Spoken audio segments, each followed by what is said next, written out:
बिस्मिल्लाहिर्रहमानिर्रहीम। अस्सलाम वालेकुम व्यूअर्स। अगर आपके किचन की दीवारें या शेल्फ चिकनाई से भर गए हों तो सबसे पहले इन्हें थिनर से साफ करें। फिर कोई नरम तौलिया लेकर बेकिंग पाउडर से साफ करें। इससे जमी हुई चिकनाई बिल्कुल उतर जाएगी। कोई भी चीज तलते हुए कढ़ाई में 2 या 3 बूंद नींबू का रस डाल दें। इससे तली हुई चीज में तेल कम जज्ब होगा। पुलाव मजेदार बनाने के लिए चावलों को दम देते वक्त एक कपड़े की पोटली बनाएं। इसमें सौंफ, काली मिर्च और नींबू कटा हुआ रख दें और इस पोटली को बांधकर चावलों में डाल दें। इससे पुलाव में से बेहतरीन किस्म की खुशबू आएगी।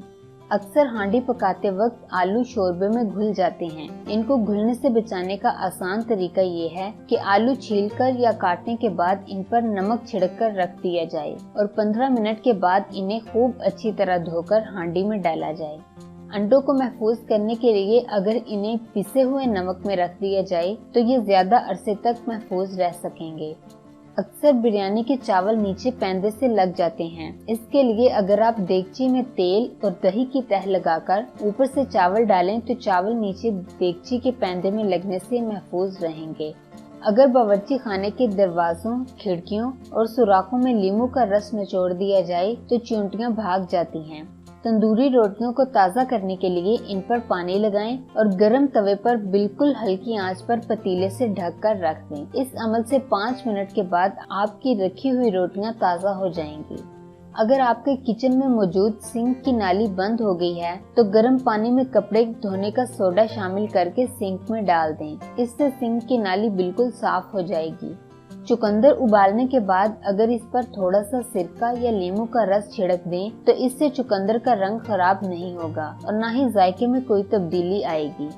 लहसुन को महफूज रखने का बेहतरीन तरीका ये है कि आप प्लास्टिक की बोतल में लहसुन को छीलकर फ्रिज में रखें। इससे लहसुन काफी अरसे तक फ्रेश रहेंगे और फ्रिज में से इनकी स्मेल भी नहीं आएगी। फ्रिज में रखी हुई मुर्गी निकालकर इस पर 1 नींबू का रस निचोड़कर रख दें। इस तरह से मुर्गी की बू खत्म हो जाएगी। अगर आपने चिकन को तलना हो तो इस पर सफेद सिरका और मसाला लगाकर रख दें। इससे इसका जायका और ज्यादा बेहतर होगा। पीतल के खराब और मैले बर्तनों को साफ करने के लिए इमली और नमक लगाकर इन्हें रगड़ें, फिर साबुन से धो लें। इससे आपके बर्तन चमक उठेंगे। अगर आपने चिकन का सालन शोरबे वाला बनाना हो तो इसे पकाने से 10-15 मिनट पहले नींबू का रस और सिरका लगाकर रख दें। फिर घी में तलकर मसाला डालकर पकाएं। इससे आपका सालन बहुत बेहतरीन बनेगा। अगर अचार खराब होने लगे तो इसमें नींबू का अर्क या सिरका शामिल करने से अचार खराब नहीं होता।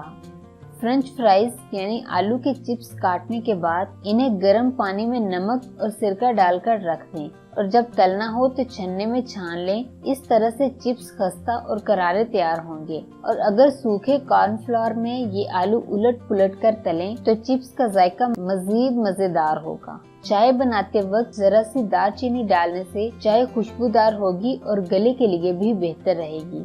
अमूमन आटे में कीड़े पड़ जाते हैं। इनसे बचाव के लिए स्याह जीरा मोटा मोटा कूटकर इसमें पिसा हुआ नमक और जरा सा पानी मिला के टिकिया सी बना लें और खुश्क करके आटे में रख दें। इससे आटे में कीड़ा नहीं लगेगा। पकोड़े या समोसे तलते वक्त अमूमन कुकिंग ऑयल की रंगत स्याह पड़ जाती है। इसे साफ करने का तरीका ये है, इसमें 1 चाय का चम्मच सफेद सिरका डालकर हल्की आंच पर पकने दें और ढक दें ताकि ये अमेज़ा बनना शुरू हो जाए और फिर कुछ देर बाद चूल्हे से उतार दें।